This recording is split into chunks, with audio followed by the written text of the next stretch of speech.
two kind of connected like that? Because I'm a pass rusher. Get to the quarterback. That's what I do.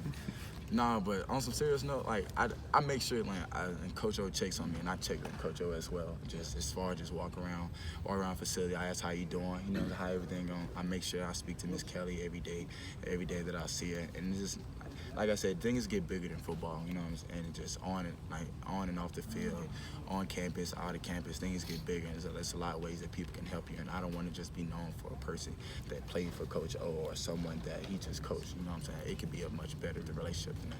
So when you were going everything you had to go through last year, how much was he kind of helping you out and around you? A lot. He made sure that I stayed involved, and I didn't drift off. A lot of people have a tendency of drifting off and feeling alone, or kind of like, I don't want to say desperate, but feeling like they're not involved or anyone don't care about them. He made sure that I stayed involved. Every activity the team did, that all the ones that I can do, he made sure that I did, whether physically, mentally, or just emotionally. However I can get involved, he made sure that I stayed involved.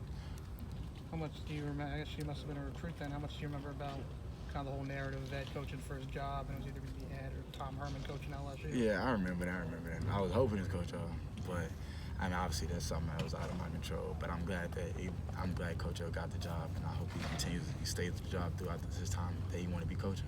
Were you a commitment then? No, I wasn't. How do you feel about the public, which kind of drives interest in the sport, obviously, even if they don't always have a nuanced view of things, tending to look at the lens of coaches through really high-profile games as opposed to the body of work, where, like in this game, you have a parallel story of Herman and O. Can you clear your going question up some more? Sure.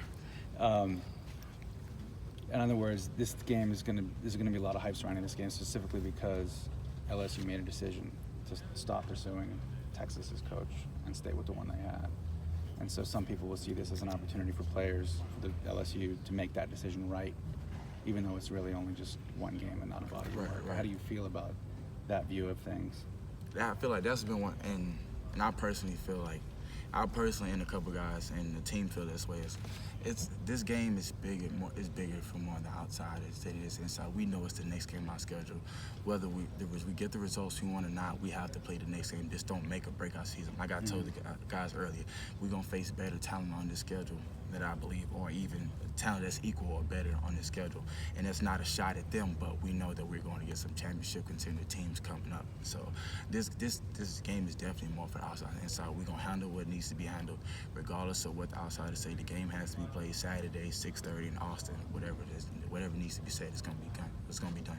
Is this like an ultimate test of block out the noise and all of those things that Ed talks about? Definitely. It truly is. I mean, like I said, it's more for outsiders. We know on the inside what we're capable of, and we feel like we know how the game is going to go. You know what I'm saying? But obviously, we have to do everything right on our end to make sure that it goes the way that we planned it and we expect it to go. But this is definitely, like I said, it's blocking out the noise and more for the outsiders to get what they want and hype the game up. But at the end of the day, it's going to be the mano. You line up in front of the man in front, you beat him, and you have the outcome come out the way you want it. So you got your first sack of the year, and then it got taken away last Saturday. Ain't that crazy? How frustrating was that? That's some crazy stuff, man. I feel as soon as you feel like you made it, you take a step forward, you gotta take 2 steps back. But it's good, dog. That means I just gotta get it back next game. You know what I'm saying? And this is definitely a game to get it with the teams that throw the ball a lot. So I just gotta make it back. Like you took the frustration on the. You see me? I came to sideline. It's like, man, let's hope it's not targeting. I wasn't even thinking about it. I was like, dang, they do call it targeting. I forgot all about that. But I looked on the big screen. I was like, oh yeah, we good. How did you feel though about, really that first game back, being able to lay the wood that way? It must have felt pretty good for the first time in a year. Yeah, so it definitely felt good. Especially hearing the crowd going crazy and everything too. And I didn't even realize he fumbled, so that just made everything better. But it felt good. Like I said, just being out there, getting my feet wet, and finally, playing the game of football again with my teammates and being around the atmosphere on a game day. And like I said, I hopefully and pray to God that it keeps on going. So with Erlinger being such a running quarterback, do you feel like there's going to be some similar challenges with the guy you just played, or how do you feel about him? Well, yeah, obviously we do with their quarterbacks. one thing you want to do is keep them in pocket. You know what I'm saying? You don't want them to get out or extend the play with their legs. So that's one thing you want to try to do is limit their legs and contain them to keep them to where they pass only. Or if they do want to run the ball, you keep them inside. You can keep them inside the box. And however we want to handle it, they'll spill it or splatter. I don't know. But it's definitely a similarity. You know what I'm saying, from the last team. But obviously they throw more.